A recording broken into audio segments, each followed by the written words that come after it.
Hello, this is Scott Biceno from Telecoms.com. I'm here at the Ovum Digital Futures 2018 event, and I'm talking to Kevin from, I'm looking at there because that's where your sign is, OneTrust. Hi, Kevin. That's right.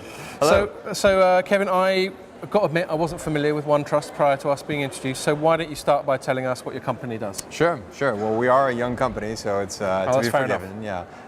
Just about 3 years in business now. OneTrust is a leading privacy management solution for enterprises that are looking to comply with global privacy regulations like the GDPR, but also because they see a need to handle privacy and personal data in a new way, that it's become a core part of the brand's trust and reputation that they're good stewards of that information. So we offer a suite of tools that will help them not only organize their privacy management campaign, but also stay compliant with reporting needs and also other obligations under the laws. Okay, well, it sounds like you're in the right place at the right time. That's right. Certainly, yeah. GDPR has been a massive thing. I know even within any large company, including my own, there have been lots of people rushing around worrying about compliance, as you put it. How's that gone? I mean, presumably it's been good for you business-wise, but how's the whole process gone? Yeah, absolutely. It's been a frenetic year for us and serving our clients. We've gone from this time last year being just over 100 people to 500 today, and no signs of slowing down. The growth has been fast and furious. So, do you need any journalists to join? Hit the website and apply. Yeah. No, it's been tremendous and very exciting to be part of a market that is exploding so quickly. We really feel like we're addressing an important need for our clients and the partnerships that we've built with them and how our products are being rolled out today. So how's everyone doing? Is everyone compliant now? No. Unfortunately, that's a far no. Right. Right now, we see a lot of organizations that are trying to get the fundamentals in place, and some are certainly doing a great job of getting a good program out there. Many organizations, though, still in the early days of this. Yeah. And beyond that, the law itself is evolving, and we're going to continue to see how these enforcement actions go and what comes next. And that's just here in Europe. Yeah. Well, I was going to say, apart from obviously working with you guys, why it's not like companies haven't had plenty of advance warning.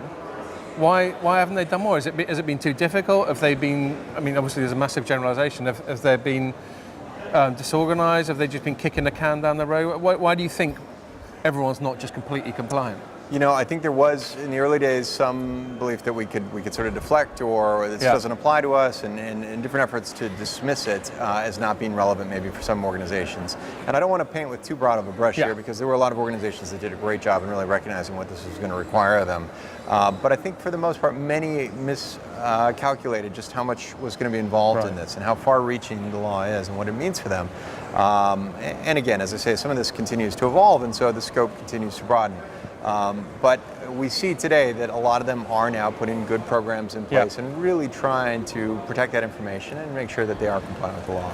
Yeah, it's obviously a big deal. Very much from a consumer point of view, it's in the press quite a lot what big internet companies do with our data that we give them so willingly. Sure. And I'm curious. So I detect, I think, an American accent from you. That's right. GDPR is obviously a European thing, and we're basically saying to the rest of the world, if you want to interact with European consumers, you have to do it by our rules. Are there any equivalent sets of standards or guidelines in the US, in the Americas, other parts of the world that we should be aware of? There are. So first off, you've correctly noted, the GDPR is written in a way that's got an extraterritorial scope. It applies to companies all over the world, depending on how they're working with EU citizens and the data that they're processing.